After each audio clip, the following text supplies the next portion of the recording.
கர்த்தருடைய பார்வையில் நீங்கள் நல்லவர்களாக இருந்தால் நீங்கள் மதிக்கெட்டு போவதில்லை, நீங்கள் ஞானவான்களாய் மாறுவீர்கள்.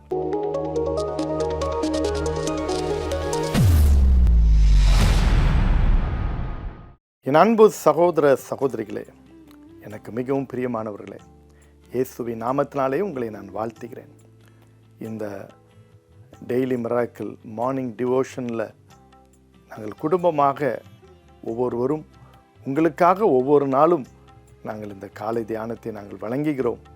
நீங்கள் தொடர்ச்சியாக பாருங்கள். உங்கள் ஆசீர்வாதத்திற்காக, உங்கள் நன்மைக்காக இதை நாங்கள் கொடுக்கிறோம். காலையிலே சற்று நேரத்தை நீங்கள் ஒதுக்கி இதை பார்த்து அநேகருக்கு நீங்கள் ஷேர் பண்ணுங்கள். அதே போல் இந்த சேனலை இதுவரை நீங்கள் சப்ஸ்கிரைப் பண்ணலன்னா சப்ஸ்கிரைப் பண்ணுங்கள். கர்த்தர் உங்களை ஆசீர்வதிக்கட்டும். இன்றைக்கும் கர்த்தர் உங்களுக்கு கொடுக்கின்ற மற்றொரு வேத வசனம் பிரசங்கியின் புஸ்தகம் 2:26. தேவன் தமது பார்வைக்கு நல்லவனாய் இருக்கிறவனுக்கு ஞானத்தையும் அறிவையும் இன்பத்தையும் அளிக்கிறார். பாவம் செய்கிறவனுக்கோ தமது பார்வைக்கு நல்லவனாய் இருக்கிறவன் வசமாய் வைத்துவிட்டு போகும் பொருட்டு சேர்த்து குவித்து வைக்கும் தொல்லையே அவர் நியமித்திருக்கிறார். இதுவும் மாயையும் மனதுக்கு சஞ்சலமுமாய் இருக்கிறது.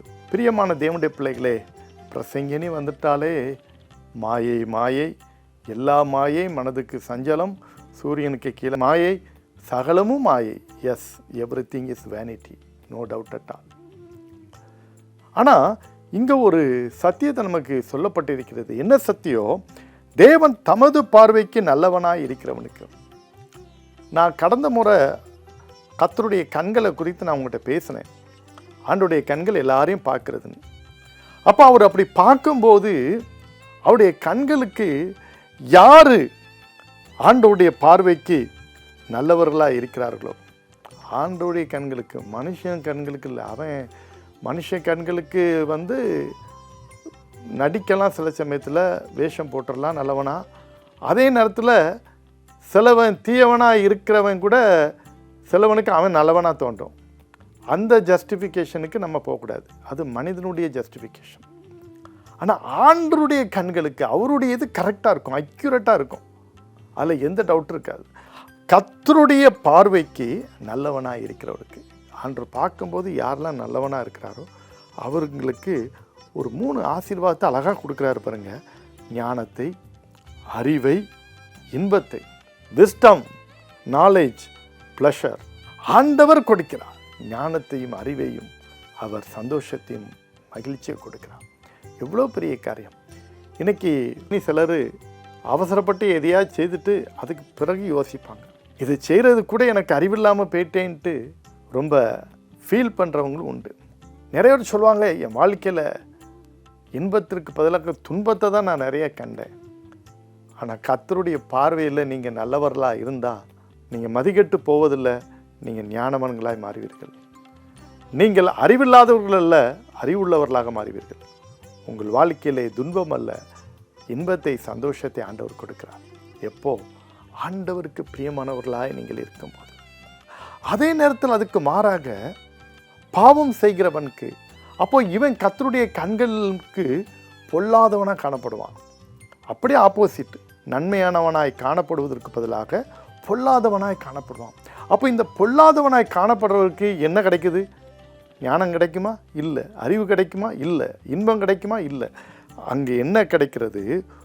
தொல்லையை நியமித்திருக்கிறார். தொல்லை அப்படின்னா ட்ரபிள், பெயின், டிஸ்டர்பன்ஸ். ஆண்டோடைய பார்வையிலே பொல்லாதவனாய் இருக்கிறவனுக்கு, பாவம் செய்கிறவனுக்கு ஆண்டவர் நியமித்து வைத்திருக்கிறது தொல்லைகள், கஷ்டங்கள், உபத்திரவங்கள், பாடுகள். இதுதான் வரும். என் அன்புக்குரிய தேவனுடைய பிள்ளைகளை, இதுவும் மாயே எல்லாம் சொல்லி பிரசங்கி சொல்லுகிறான். ஒரே ஒரு காரியத்தை மட்டும் இந்த தியானத்தில் சொல்லி நான் முடிக்க போகிறேன். என் அன்பு தேவனுடைய பிள்ளைகளே, உலகத்தில் வாழ்கிற நீங்கள் மனுஷனை பிரியப்படுத்த வாழாதுங்க, கர்த்தரை பிரியப்படுத்த வாழுங்க. நீங்கள் ஆண்டவரை பிரியப்படுத்த வாழும்போது அவரால் கிடைக்கும் ஞானத்தையும் அறிவையும் சந்தோஷத்தையும் அனுபவித்து மகிழுங்கள். அதற்கு மாறாக நீங்கள் மனுஷனை பிரியப்படுத்த நீங்கள் பாவத்தில் விழுவீர்களானால் உங்களுக்கு தொல்லைகள் தான் வந்து சேரும், துன்பங்கள் தான் வந்து சேரும், கஷ்டங்கள் தான் வந்து சேரும். இன்றைக்கு எதை எடுப்பதற்கு நீங்கள் தீர்மானிக்கிறீர்கள்? தேவனுக்கு பிரியமான பாதையா அல்லது தேவனுக்கு பிரியமற்ற ஒரு பாதையா? முடிவு உங்கள் கையில் தான். You have to take the decision. நல்ல தீர்மானங்களை நீங்கள் எடுக்கும்படியாக இன்றைக்கு உங்களுக்காக ஜெபிக்கப் போகிறேன். நாம் ஜெபிப்போமா? அன்பு நிறைந்த இயேசு சாமி, உம்மை நன்றியோடு துதிக்கிறோம், ஸ்தோத்திரிக்கிறோம். இந்த வார்த்தையை கேட்டுக்கொண்டிருக்கிற உம்முடைய பிள்ளைகள் ஒவ்வொருவருக்காக நான் ஜெபிக்கிறேன். யாரெல்லாம் இயேசு சாமி உமக்கு பிரியமான வாழ்க்கையை எனக்கு தாரும் என்று கேட்கிறார்களோ, அப்படிப்பட்ட பிள்ளைகளுக்கு உமக்கு பிரியமான ஒரு வாழ்க்கையை கொடுத்து அவர்களை சந்தோஷப்படுத்தும், அவர்களை மகிழ்ச்சியாக்கும். அப்பா கர்த்தாவே, அதனால் உம்முடைய ஞானத்தையும் அறிவையும் சந்தோஷத்தையும் அவர்கள் பெற்று அனுபவிக்கட்டும் ஆண்டவரே. அதே நேரத்தில் பாவம் செய்கிறவனுக்கு தொல்லையை நியமித்திருக்கிறார் என்று வேதம் சொல்கிறது. எவ்வளவு அது கொடூரமானது, எவ்வளவு கஷ்டமான ஒரு காரியம். யாரும் அந்த தொல்லையின் பாதையிலே செல்லாதபடி தேவன் அவருடைய பிள்ளைகளுக்கு வைத்திருக்கின்ற அந்த சந்தோஷத்தின் பாதைக்கு ஆண்டவரே அவர்கள் செல்வதற்கு நல்ல தீர்மானங்களை எடுக்க நீர் உதவி செய்யும். அந்த தீர்மானத்தை எடுக்கிற உடைய பிள்ளைகளை ஆசீர்வதியும், அது நிலைத்திருக்க உதவி செய்யும். யாரெல்லாம் சரீரத்திலே வேதனைகள், பலவீனங்கள், வியாதிகள் கஷ்டப்பட்டு கொண்டிருக்கிறார்களோ அவர்களுக்காக நான் விசேஷமாக இந்த நாளிலே ஜெபிக்கிறேன். ஒவ்வொருடைய வியாதியிலிருந்தும், கஷ்டத்திலிருந்தும், உபத்திரவத்திலிருந்தும் உடைய பிள்ளைகளை நீர் விடுதலை ஆக்குவீராக. இயேசுவின் ரத்தம் ஜெயம். எஸ், உடைய ரத்தம் உடைய பிள்ளைகள் மீது இறங்கட்டும். எப்பொழுதே ஒரு பரிபூர்ண சுகத்தை கொடுப்பீராக அப்பா. உடைய வல்லமையுள்ள கரங்களிலே அர்ப்பணிக்கிறேன். நீர் அவர்களை விடுதலை ஆக்கும் அப்பா. இந்த நாள் முழுதும் கண்மணியை போல காத்துக்கொள்ளும், எல்லா தீமைக்கு விலக்கிக் கொள்ளும். துதி கன மகிமை புகழ் உமைக்கே நீர் ஏற்றுக்கொள்ளும். இயேசுவின் நாமத்தில் வேண்டிக் கொள்கிறோம் பிதாவே, ஆமென்.